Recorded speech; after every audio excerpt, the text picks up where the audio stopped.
Buenos días, Carlos Montouto.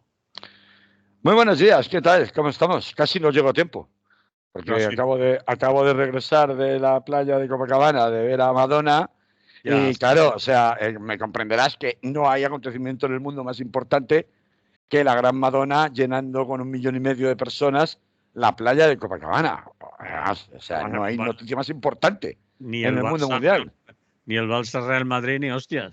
Nada, la Liga del Madrid es lo de menos. Lo importante ha sido que una señora que lleva 40 años de carrera, al que los de Río de Janeiro y todos los que hayan acudido allí, pues la han visto, no de lejos, porque yo, esto no lo había contado nunca, pero yo estuve en una celebración de Nochevieja un año especial además, en el final de siglo, cuando se decía que se iban a caer los aviones, que los relojes iban a parar, etcétera, etcétera, en la playa de Copacabana, y allí había 1 millón de personas. O sea que más o menos puedo hacerme la idea de lo que eso significa, y es tan grande todo y tan enorme y tan sobredimensionado como es de hecho el circo del negocio, espectáculo, entretenimiento en el que vive la música hoy, que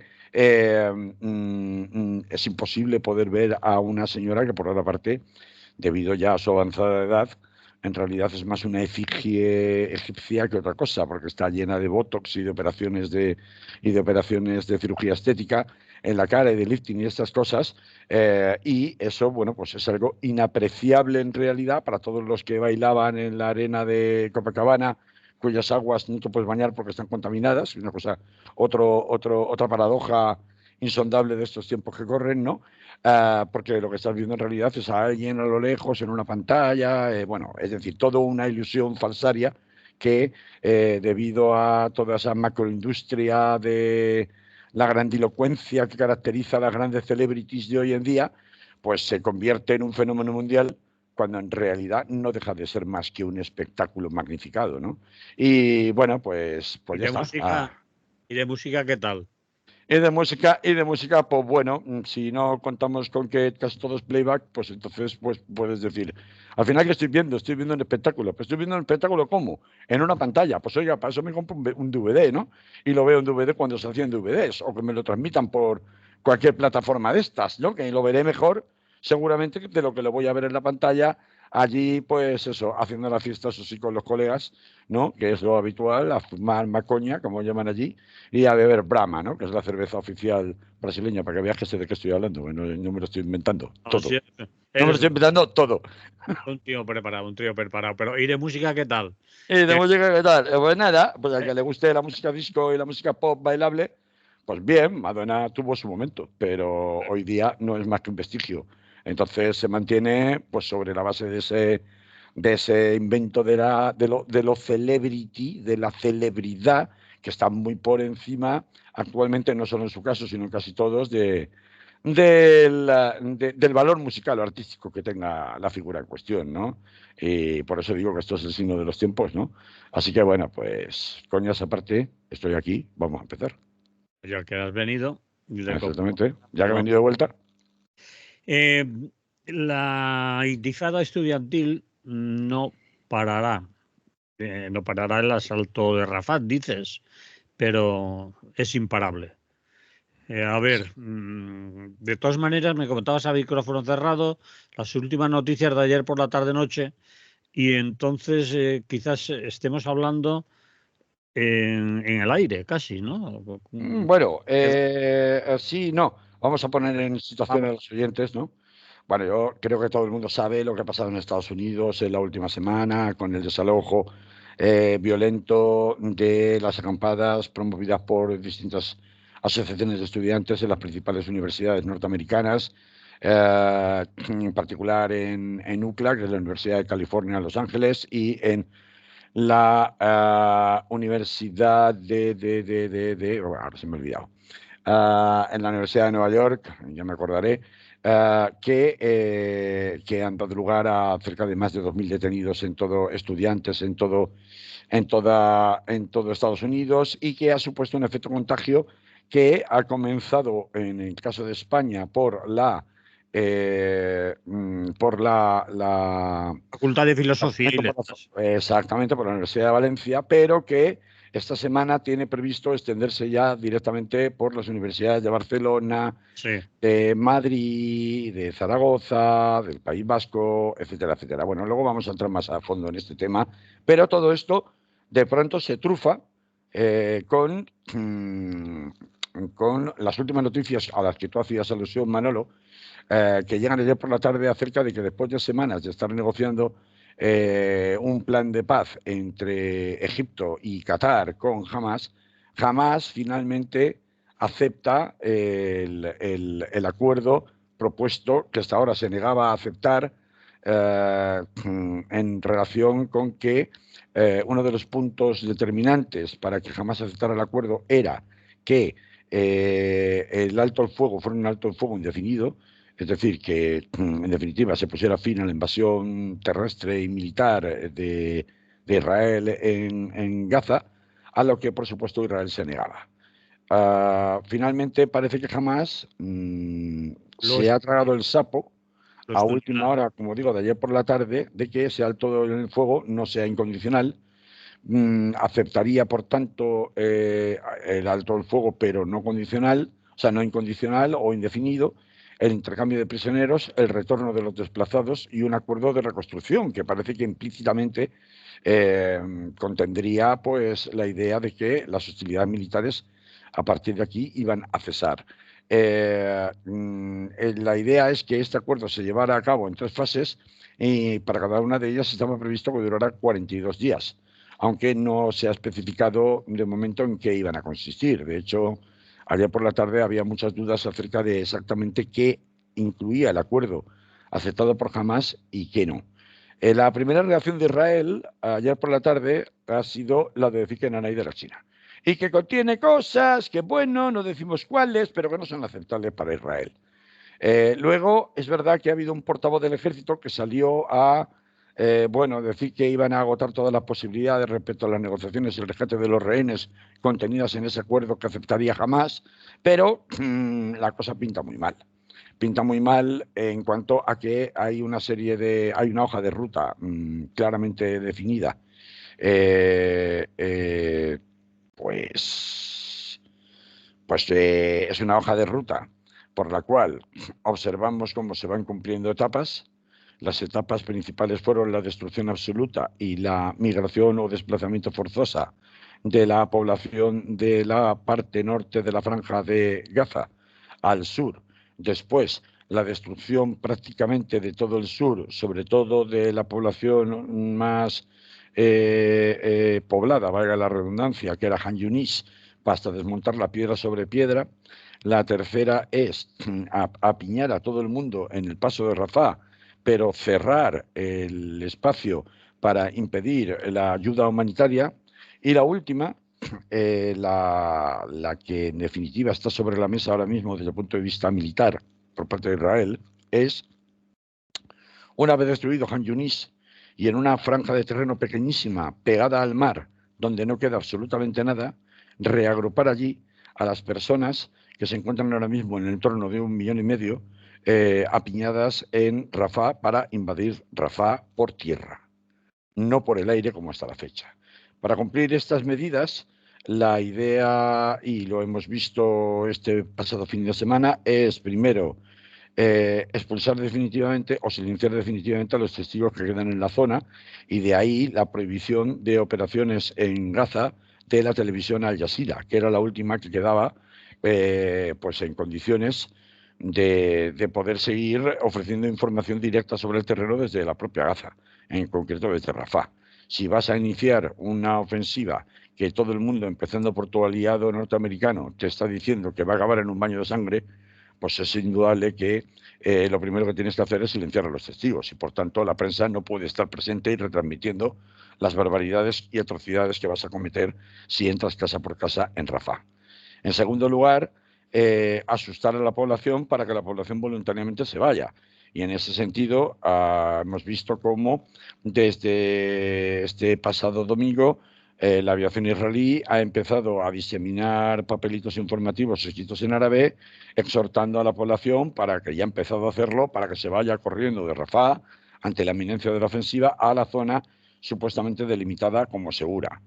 En este intercambio de iniciativas militares, este pasado fin de semana ha habido un bombardeo desde la Franja de Gaza, se supone que por parte de Hamás, a territorio israelí, que todavía entorpece más las posibilidades de un acuerdo al que se agarra como un clavo ardiendo la diplomacia estadounidense, después de que Hamás haya anunciado que acepta la propuesta de acuerdo de Egipto y Qatar que he mencionado antes. Indudablemente, Israel lo tiene todo preparado para iniciar ya. De hecho, en la zona en la que Israel ha estado por aire avisando a la población gazatí en Rafah de que tenía que marcharse y desalojar obligatoriamente ya han empezado, según informan distintas fuentes desde el terreno, ya han empezado los bombardeos israelíes. Es decir, en la zona marcada dentro de esta zona que está al sudeste de Rafah, que es la zona marcada en rojo por parte de los servicios israelíes, que va a ser inmediatamente atacada, en esa zona ya han empezado los bombardeos, como un aviso o bien disuasorio para que la población salga corriendo y se vaya a refugiar, entre comillas, a esa zona de piedras entre Han Yunis y el mar Mediterráneo, donde pretenden realojarlos a todos con la promesa supuestamente falsa de que allí van a encontrar agua, van a encontrar medicinas, van a encontrar tiendas medicalizadas y van a encontrar, en definitiva, todo lo que no van a tener en Rafah. Bueno, un poco en línea con las conversaciones que ha estado teniendo de última hora este pasado domingo y en el día de ayer, directamente Netanyahu con Joe Biden, donde se supone que Netanyahu se comprometía a mantener una asistencia humanitaria a las personas que real y efectiva, y a permitir la entrada de ayuda humanitaria justamente para que, para que en definitiva sean las fuerzas internacionales y el capital internacional el que le pague a Netanyahu el mantenimiento en ese campo gigante de refugiados pegado al mar que pretende montar, el desplazamiento humanitario forzoso que pretende hacer desde Rafah a esa zona que no tiene ni nombre, ¿no? Pegada a la costa. Bueno, con todo ese mejunje, pues yo me niego mucho a pensar, ojalá que me equivoque, que por mucho que se venda la idea de que ahora más que nunca, después de que jamás haya aceptado el acuerdo con Egipto y Qatar, se vaya a alcanzar un alto el fuego real y se vaya a comenzar planes de reconstrucción, me niego mucho a pensar que el alto el fuego vaya a producirse antes de que Israel consiga sus objetivos militares, porque es lo que ha hecho siempre. Es decir, ha estado mareando la perdiz con el tema de eventuales acuerdos, con pequeñísimas concesiones, en algunos de los casos cuando lo ha necesitado, ha alargado indefinidamente la agonía hasta que ha conseguido sus objetivos militares. En el momento que los ha conseguido, entonces la sangre deja de derramarse. Y, perdón, perdón, la brisa de Copacabana. Bueno, claro, decía, me cuesta mucho trabajo creer que realmente estos esfuerzos finales y este acuerdo con Egipto y Qatar por parte de Hamás vaya a parar la invasión en Rafah. ¿Por qué? Pues porque los líderes de Hamás llevan días diciendo a bombo y platillo, contrariamente a lo que preconiza la contrainteligencia israelí, que ellos no se van a ir de Gaza, que los líderes de Hamás no abandonan a su pueblo y no van a dejar Gaza.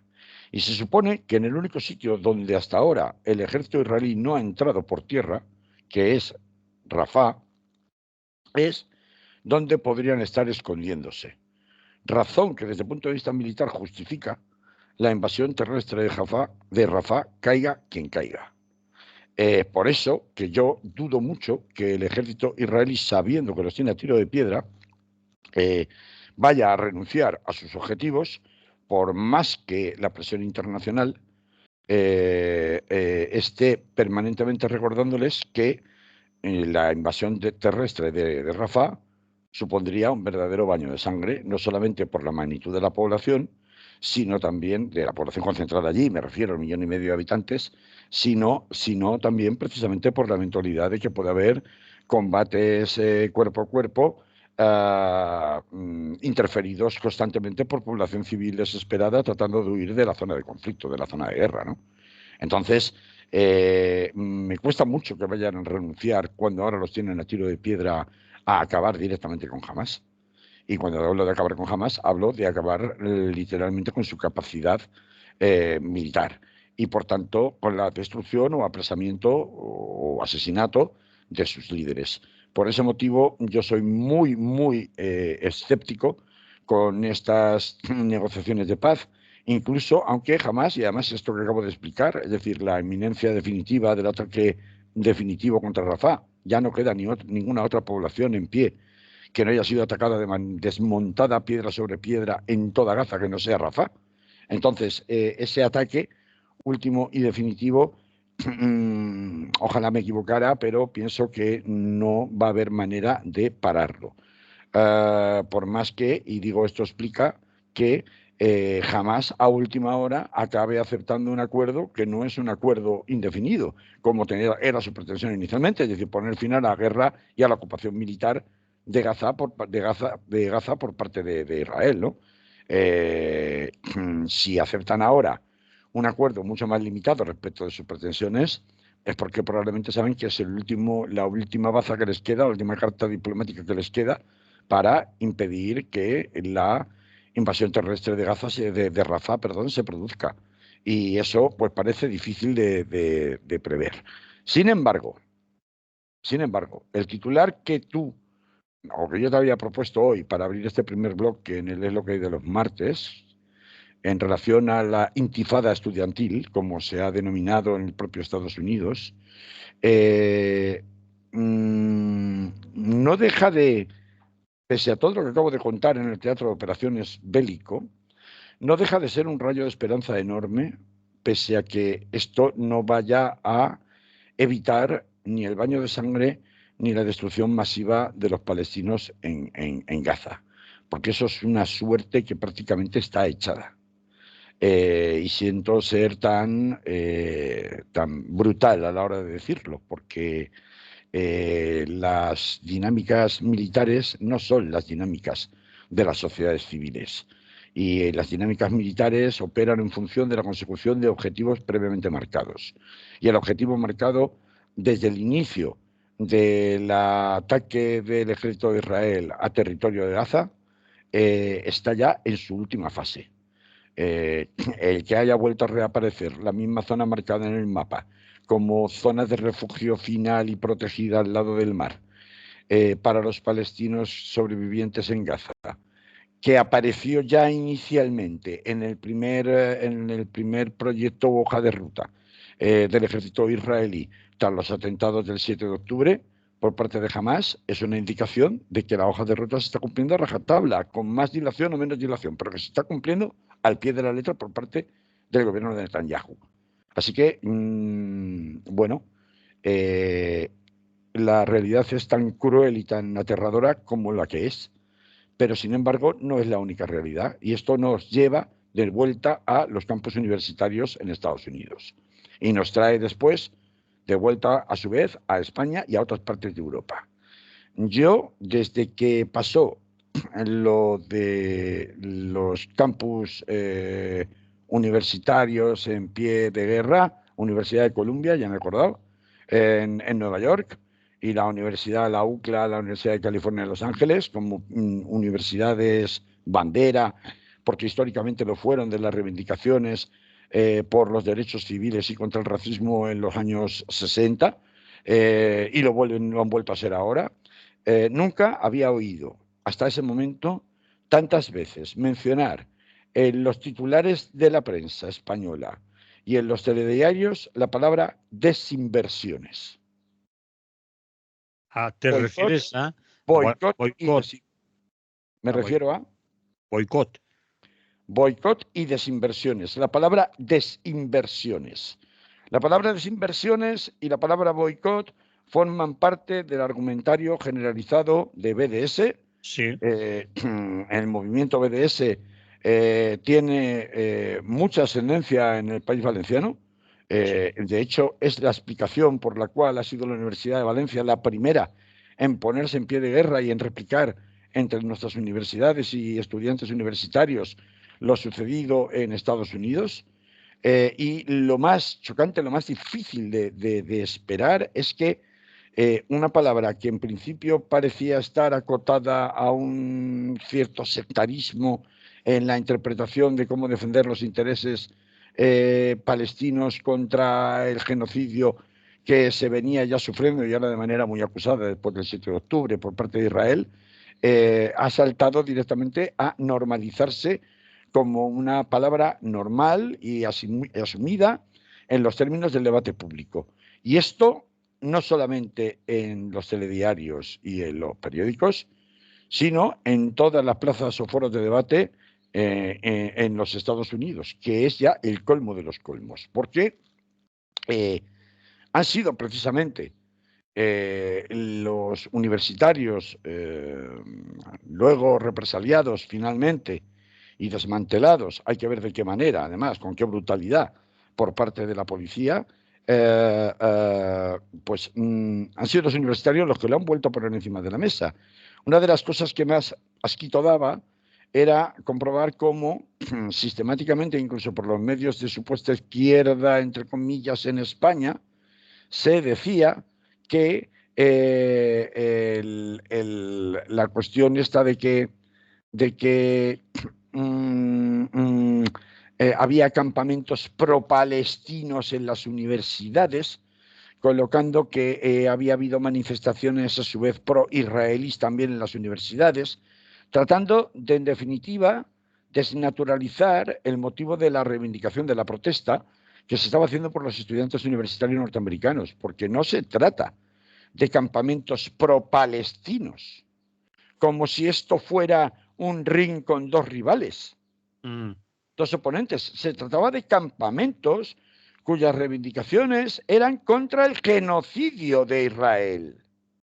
Por tanto, no es lo mismo decir campamentos contra el genocidio de Israel o antigenocidio que decir campamentos pro-palestinos, como si eso supusiera generar, como digo, en igualdad de condiciones, un enfrentamiento que reprodujera el enfrentamiento entre Hamas y el gobierno sionista de Netanyahu. Pues no tiene nada que ver. Estamos hablando de estudiantes universitarios, algunos musulmanes, otros no musulmanes, pero que constantemente están viendo en TikTok, en Instagram y en todas partes las imágenes horripilantes de matanzas promovidas por el Estado de Israel, tanto en los bombardeos como de mujeres y de niños y de ancianos, como bombardeos de hospitales, como ataques a las sedes de la ONU, como ataques a convoyes de ayuda humanitaria. Es decir, es un sumatorio permanente que, claro, luego las recetas del poder establecido para combatir las protestas estudiantiles, pues son exactamente las mismas ahora que hace 60 años. Primero, reventar las protestas para generar ataques violentos de falsa bandera que justifiquen la intervención de la brutalidad policial. Luego, además, la criminalización de los estudiantes o de aquellas personas que protestan. Y tercero, por último, generar una imagen de que existe una cuestión de algarada, una cuestión de algarada, de enfrentamiento violento entre dos facciones distintas, es decir, una trifulca en la que hay que poner orden, lo que justifica la intervención de las fuerzas del orden. Y por eso, por ejemplo, es bastante llamativo cómo en la Universidad de UCLA, de California en Los Ángeles, hubo un intento salvaje por parte de supuestos defensores de la causa sionista en Los Ángeles de desmontar a la fuerza el campamento contra el genocidio que se había montado en aquella universidad, lanzándole nada más y nada menos que cohetes de fuegos artificiales contra las tiendas de campaña. Lo que significa un desprecio absoluto al riesgo que se corre de que dado la alta capacidad inflamable que tiene el material de las tiendas de campaña, pudiera haber habido un incendio que pudiera haber acabado con resultado trágico de fallecimientos. Todo esto ante la pasividad absoluta de la policía.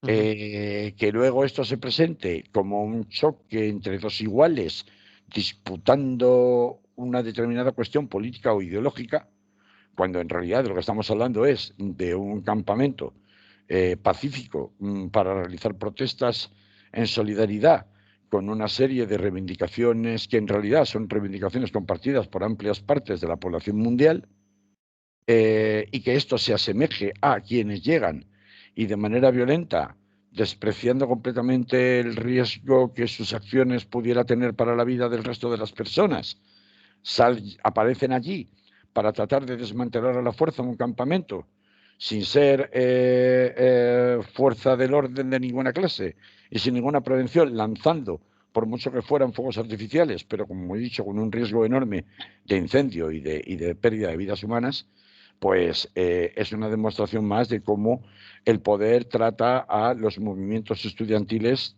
exactamente igual hace 60 años que ahora. Sin embargo, yo creo que el tiro le va a salir por la culata por varias razones, y esto es un motivo de esperanza más allá de la alegría interna y, si quieres, personal, Manolo, de ver la palabra desinversiones en la boca de tanto comentarista de televisión, ¿no? Tanto en Estados Unidos como en España como en otros lugares. La primera cuestión que me parece, por la que me parece que, no que le va a salir el tiro por la culata es, obviamente, estamos en año electoral y la juventud, que fue la que aupó a Joe Biden frente a el señor Donald Trump en las elecciones de 2020, ha tomado buena nota de lo que ha pasado. Es que son más de 2.000 detenidos y no sé cuántos heridos. Y sigue subiendo. Dime. No, que sigue subiendo y se sigue, como has dicho al principio, esparciendo por el resto del planeta. Es decir, en Europa, en España especialmente, también estaba de manera muy, muy tímida. Es cierto que ha empezado en la universidad, en filosofía del campus aquí en Valencia, que se ha añadido Barcelona, pero tampoco sin demasiado entusiasmo. Y se anuncian más, pero vamos a ver. Vamos a ver, pero espérate, porque yo, más allá de cuál sea luego la reacción en España, me interesa mucho lo que vaya a pasar en Estados Unidos, que es un poco el corazón de la bestia. Es el gran aliado todopoderoso de Israel. Y es donde hasta la fecha no se podía decir esta boca es mía porque eres acusado automáticamente de antisionista, ¿no? Sí. Entonces, claro, ¿qué está pasando en Estados Unidos? Pues en Estados Unidos han pasado tres cosas muy relevantes. La primera es, desde luego, que los jóvenes han tomado nota de lo que significa votar a Biden. No es ni más ni menos diferente casi que votar a Trump, por lo menos en este aspecto, en este asunto. En segundo lugar, que en Estados Unidos las universidades no son del Estado, no son públicas, no son gratuitas, son privadas y son de pago, y hay un contrato. Y evidentemente hay asociaciones de padres y de madres que, después de ver cómo profesores dentro de las propias universidades en las que están matriculados sus hijos jalean a la policía para que peguen y detengan y señalan a los estudiantes, como de hecho ha sucedido en la Universidad de Columbia, que luego han resultado ser profesores que además trabajan como agentes topo, agentes dobles para la inteligencia israelí, porque ya ha aparecido esta información, por tanto, que han influido directamente en cómo se han llevado y se han tomado las decisiones por parte del rectorado de la Universidad de Columbia, pues se están preparando demandas multimillonarias. Y esto no va a quedar aquí, porque además, no va a quedar aquí por ninguno de los dos lados de aquí a las elecciones de noviembre de 2024. Porque además, los estudiantes han dicho, bueno, muy bien, a mí me desalojas el campamento a la fuerza y o lo vuelvo a montar, que de hecho lo han vuelto a montar y se lo han vuelto a desmontar, por lo menos esto pasa en Columbia y también en alguna otra universidad, o lo vuelvo a montar o voy a aprovechar cualquier evento que tenga de tipo público en la universidad, que es mi ámbito, para montarla. Entonces resulta que ahora están las graduaciones. Y ya lo han hecho en una... Y ya lo están haciendo, y ya la están montando en las graduaciones. Y mañana será en el año que viene, o el curso que viene, cuando acaben, Pues será en la ceremonia de bienvenida de tal. Es decir, esto es una mecha que ha prendido. Y como todas las mechas que se tratan de apagar con gasolina, es decir, a palos, tiene unas consecuencias porque tiene unos represaliados que toman nota de lo que ha sucedido. Y algunos se distanciarán y dirán no quiero volver a pasar por esto, pero otros redoblarán su compromiso político. A todo esto, si resulta que esta semana finalmente se produce la invasión terrestre violenta de Rafah por parte del ejército israelí, pues mucha más gasolina sobre el fuego ya, los rescoldos del fuego ya preexistentes, porque muchas más razones darán a aquellos que están sensibilizados claramente con que lo que se está haciendo en Palestina es un genocidio. Esta es una llama que no puede cesar por más, ni se va a apagar por más, porque es generacional, por más que, bueno, el, el, el gobierno norteamericano, para ser más exactos, el Congreso, haya aprobado el pasado fin de semana una ley hecha casi es proceso para estos asuntos, por las cuales puedes acabar en la cárcel prácticamente por solamente cuestionar, es decir, donde se produce un recorte brutal de la libertad de expresión en relación a que tú no puedes cuestionar las decisiones relacionadas con Israel, so pena de prácticamente cometer delito de odio por antisemitismo. Y es una ley de protección reforzada del contra el antisemitismo. La cual se confunde para variar churras con melinas, pero bueno, esto es matar moscas a cañonazos.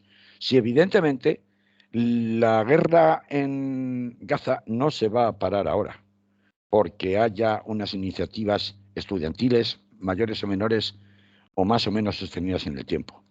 Como tampoco la aparición de un personaje como Greta Thunberg y la aparición de organizaciones de discurso muy radical como Extinction Rebellion en Londres a comienzos de esta década pasada, supuso por sí solo que hubiera una ralentización o una toma definitiva de decisiones que revirtieran el cambio climático cuya emergencia era manifiesta. Está claro que eso no se va a lograr con el paso del esfuerzo de 2.000 detenidos o con el paso y el esfuerzo de 5.000, 10.000, 30.000, 50.000 personas acampadas en distintas universidades del mundo. Pero lo cierto y verdad es que es así como se comienzan los cambios de opinión colectivos en las sociedades. Discutiendo y poniendo por primera vez encima de la mesa paradigmas que se tenían asumidos como en Estados Unidos, donde además la cuestión religiosa hebrea se emparenta muy mucho con el tema del respeto a la Biblia por parte de los evangélicos estadounidenses, que aun no siendo hebreos, sí se reconocen en cuanto a que son los hebreos el pueblo elegido de Dios, según establece el Antiguo Testamento. De manera que, como en los evangélicos, el Antiguo Testamento tiene mucha más importancia que el Nuevo Testamento en la Biblia, y se le sigue más al pie de la letra el Viejo Testamento o el Antiguo Testamento que el Nuevo Testamento, pues esto provoca que haya una corriente de empatía que no cuestiona la lógica sionista de que la tierra de Palestina les pertenece por derecho divino, aunque eso sea históricamente falso de toda falsedad. Y por ese mismo motivo, el hecho de que estas cuestiones indiscutibles, este dogma de fe del derecho divino del pueblo de Yahvé a ocupar Palestina, que a partir de ya haya empezado a ser ese paradigma indiscutible, ese dogma de fe, discutido abierta y públicamente en los mismos Estados Unidos, es un avance de una magnitud incalculable. A partir de ahí, que luego venga a España, que en España digan en la Universidad de Valencia estaremos el tiempo que las fuerzas aguanten y que la solidaridad de la ciudadanía pues nos apoye y permita. Hemos visto actos de solidaridad reprimidos en muchos puntos del planeta, como en Francia, en Alemania o en el Reino Unido. Hemos visto también que, por el contrario, ha habido intentos de acampadas en París, en campus en Gran Bretaña o en Alemania, se desmontan, se vuelven a montar. Bueno, ahora llegar a Barcelona estará 2 días, luego llega a Madrid, luego llega a Sevilla, luego llega... Es decir, esto ya es una mecha, porque al final no importa cuántos días estás, no importa cuánto sales en la prensa. Lo que importa es cuánta gente habla contigo, con los que están acampados, cuánta gente conoce a alguien que está acampado, que le cuentan, que le dicen y que de pronto te cuentan cosas, tú como estudiante o como familiar de ese estudiante, que te hacen replantearte cuál era tu posición respecto a Israel. No es una posición de dos países que están en guerra. Oye, porque se las ventilen entre ellos y entre ellos se las compongan.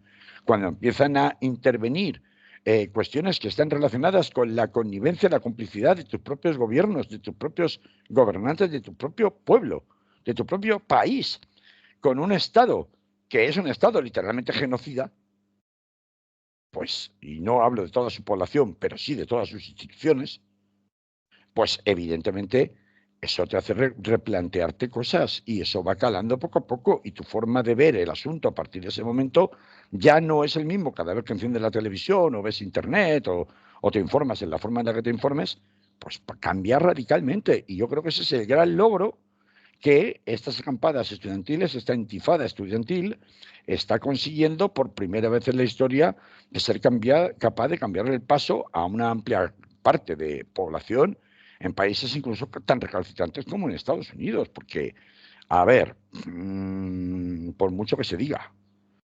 eh, ¿cómo se explica a la población normal en Estados Unidos que a tu hijo por participar en una manifestación de protesta le han dado una paliza, le han detenido y le acusan de ser terrorista de Hamas? ¿Cómo hace el señor Trump? ¿Cómo se come eso? Eso no se lo traga nadie. Entonces, bueno, pues a partir de ahí yo quería congratularme y abrir un poco un rayo de esperanza para decir, bueno, la batalla de Rafah probablemente está perdida. Gaza se autoinmoló en el momento que jamás atacó de la forma en que lo hizo Israel. Las cosas son como son. Una de las intenciones de esa autoinmolación era precisamente, digamos, que Israel tuviera que quitarse la careta de supuesta democracia para representarse a sí mismo ante el mundo como lo que es, en definitiva, un asesino despiadado y un Estado organizado exclusivamente en función del expansionismo, el imperialismo y la doctrina de la muerte. Por eso hay servicio militar obligatorio de hombres y mujeres, por eso toda la vida está, incluso profesional, está ordenada o preordenada hacia la guerra y hacia la muerte. Por eso es el país puntero a nivel mundial en tecnología militar y en tecnología de espionaje. Por eso, en definitiva, es un país preordenado para lo que acabo de decir, la muerte y la destrucción. Bien, pues esa careta el mundo se la ha visto. Hace oídos sordos, mira para otro lado. Miran para otro lado los gobernantes del mundo.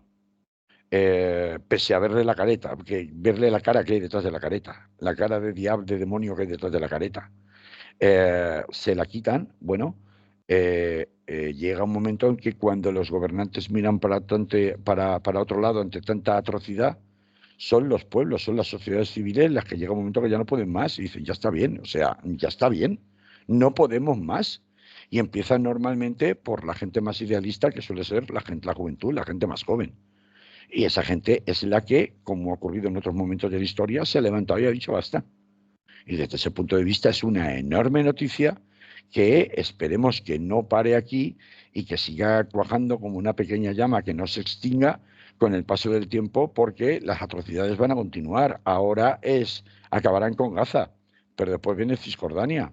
En paralelo, hemos visto que hay reacciones de algunos gobiernos que ya han dicho hasta aquí hemos llegado.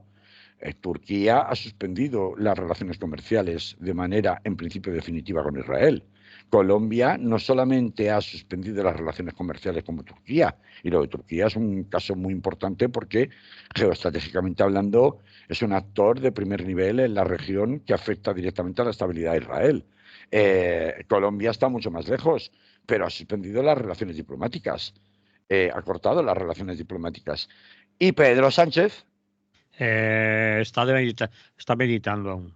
está de 5 días de meditación que le ha pedido Yolanda Díaz que le exigía que en el día de hoy, en el Consejo de Ministros de hoy, reconociera al Estado palestino, y le ha contestado que está meditando y que lo va a reconocer, que lo va a hacer, pero que esta semana igual no, vemos de mañana, ¿no? Sí. Esta semana igual no, porque claro, igual le han dicho, oye, mira, es que no va a ser buen momento reconocer el Estado palestino cuando están borrando lo de la faz de la tierra esta semana con el ataque que se va a hacer contra Rafah, ¿no? Entonces, pues igual alguien desde la CIA o desde el Pentágono le ha llamado y le ha dicho, oye, igual, mejor te esperas un poco, ¿no? A ver cómo se resuelve el tema este, de si hay acuerdo con Hamas o no, y bueno, que Israel igual es menos, que ya no tanto, que tal. Bueno, pues vamos a ver, ¿no? Pero para eso, precisamente, para que gobiernos vayan dando pasitos que, digamos, alteren o menoscaben el statu quo de impunidad internacional total que tenía Israel, es para lo que sirven cosas como la intifada estudiantil. Así que, lejos de pensar, esto ya se acaba, va a ser cosa de 2 días, hay que verlo desde el otro lado y darse cuenta del paso de gigante que ha supuesto, particularmente en el corazón de la bestia, que es en Estados Unidos, ¿no? Te voy a poner música aquí, aunque sea ya casi al final del programa, porque esa es una promesa conmigo mismo. Ahora te quedan a partir de la música 5 minutos, Bueno, pues para el siguiente tema. 5 minutos, pero Bueno, con eso me sobra. pues háblame de Milei y la máquina del fango, Pero después de la música, pero después de la música. eso es. Entonces la pongo Mm, mientras te envenenas con eso que tienes en la mano, que Muy los bien, que nos oyen no lo ven. Escuchamos la música y a continuación Milei. estupendo.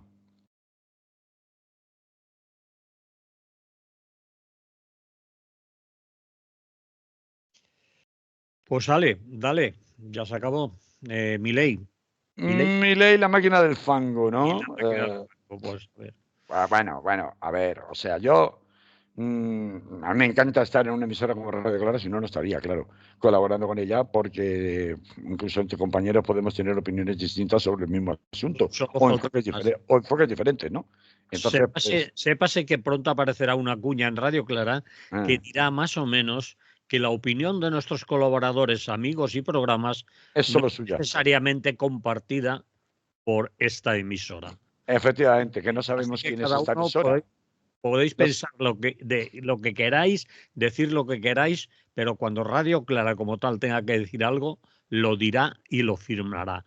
Muy Así bien, que bueno, adelante, me compañero. encanta, me encanta. Libertad de Pues expresión. nada, con la libertad de expresión que caracteriza a esta emisora, diré que, hombre, yo no puedo estar de acuerdo con los discursos que reducen la cuestión que se ha convertido en un chisme permanente, aunque yo, cuando apareció este tema, no pensaba dedicarle ni 3 minutos por la astracanada que suponía entre los personajes de los que estamos hablando, que son el ministro Oscar Puente por un lado y el presidente de Argentina, el señor Javier Milei, por otro.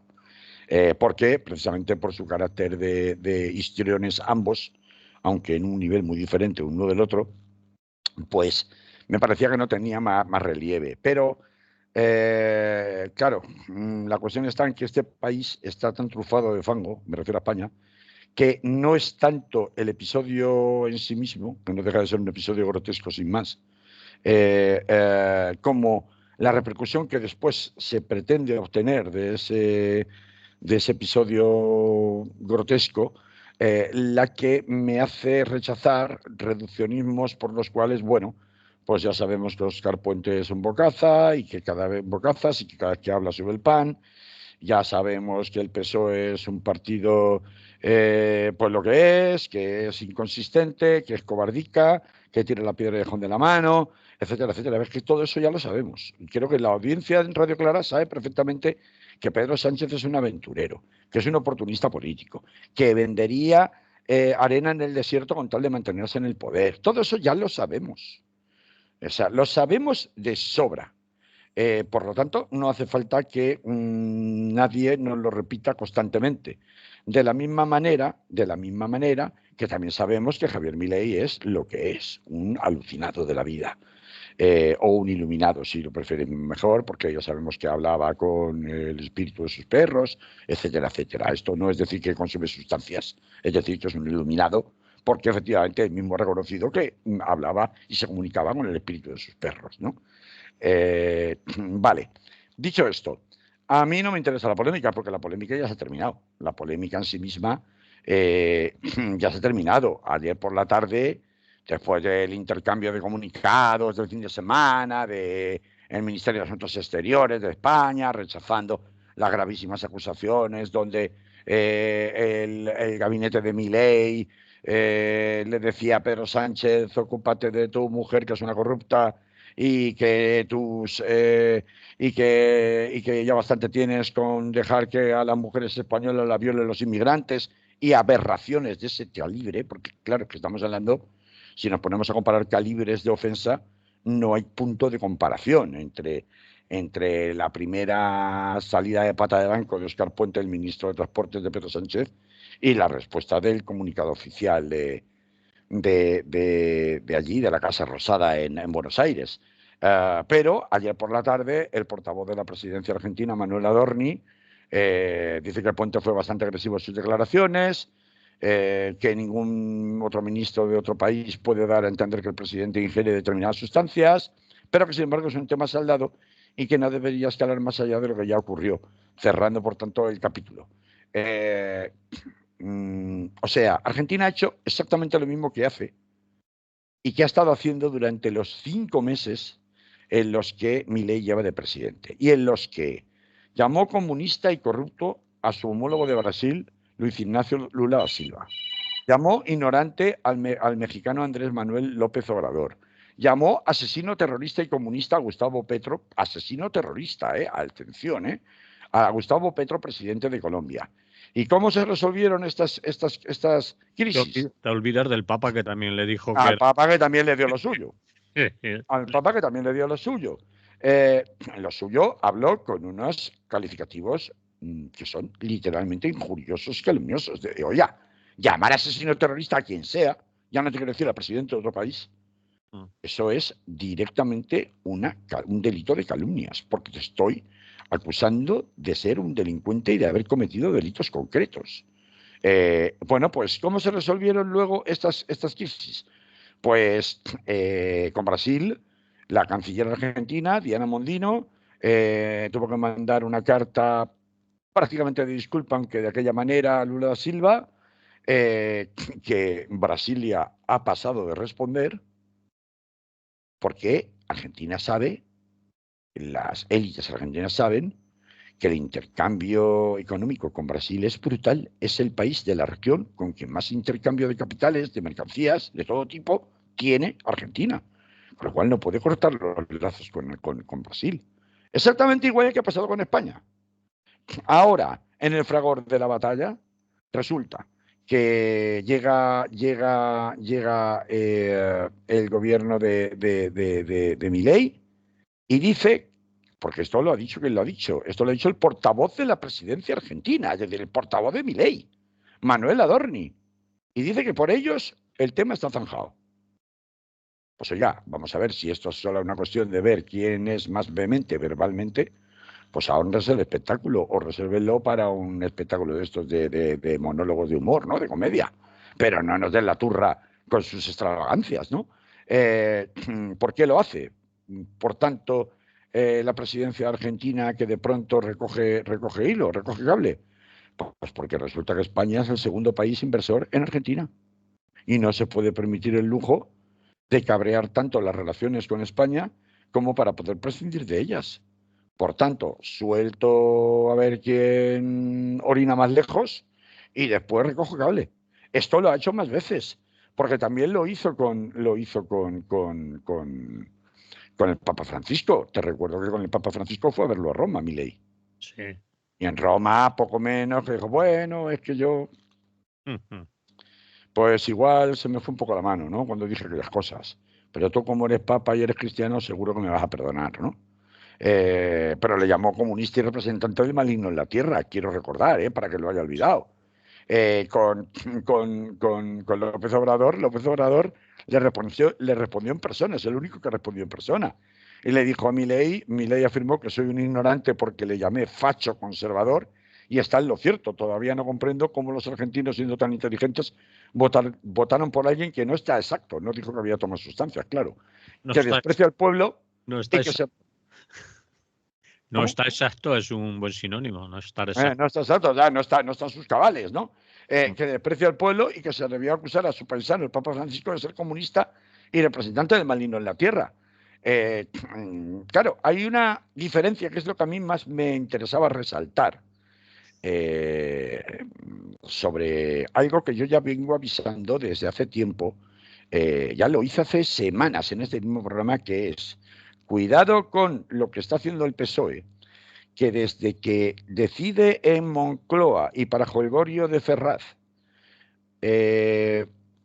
entrar al trapo de la máquina del fango con la utilización de Óscar Puente cuando no era ministro para contestar al discurso de investidura de Feijóo en el Congreso.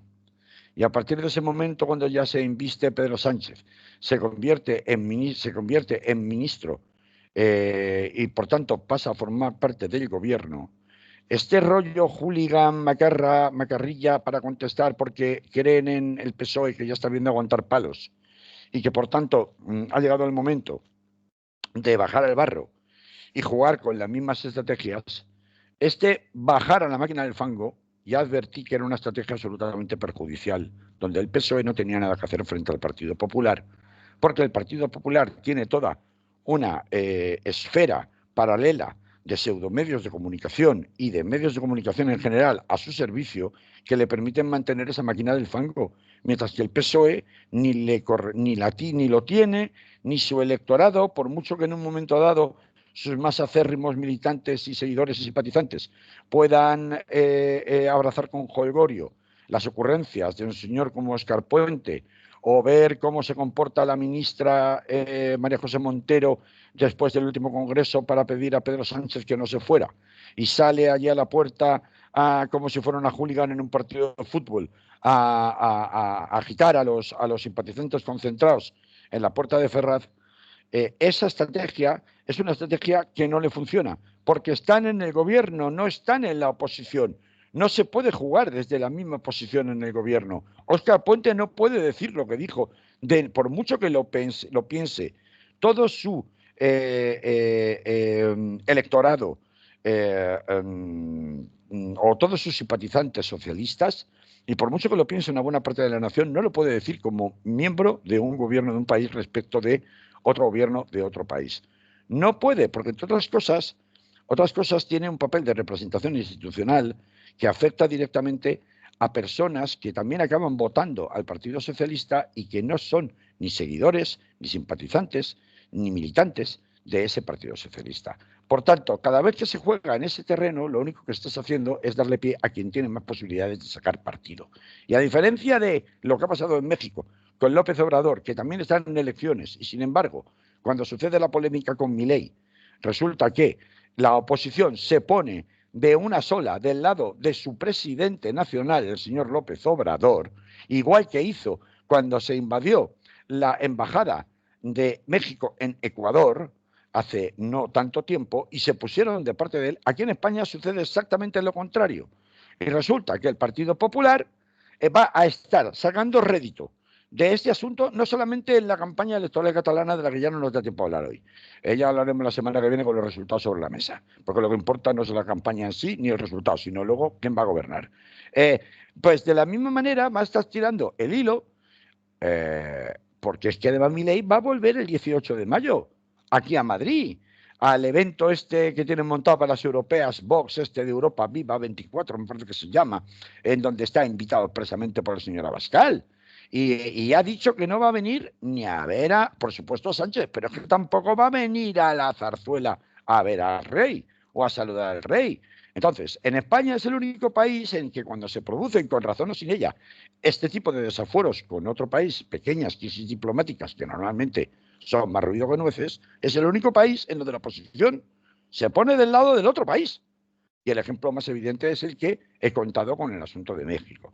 Por tanto, y como moraleja final, Partido Socialista, señor Óscar Puente, a ver, cada vez que quieran jugar a ser muy macarras de patio de colegio, recuerden que llevan todas las de perder y que siempre les está saliendo el tiro por la culata cuando intentan eso. Por lo tanto, no tiene mucho sentido seguir dándole munición, al contrario, que la va a utilizar y recontrautilizar y recontraaumentar, por mucho que el objeto de la discusión sea un personaje tan atrabiliario como el señor Milei, y mañana será el señor Trump, y pasado será pues cualquiera de los tristemente personajes iluminados que pueblan la política de este mundo en estos tiempos. Así que bueno, hasta aquí quería llegar y no tenemos tiempo para más. No, no. Y nos hemos pasado mucho. Copacabana te ha sentado mal. Ale, Sí, ya veo, ya. Voy a ver si me tomo una caipiriña. Hala, por lo menos para a la recordar los buenos buenos tiempos. Mala, mala. Venga, hasta la semana que viene. Salud. Salud.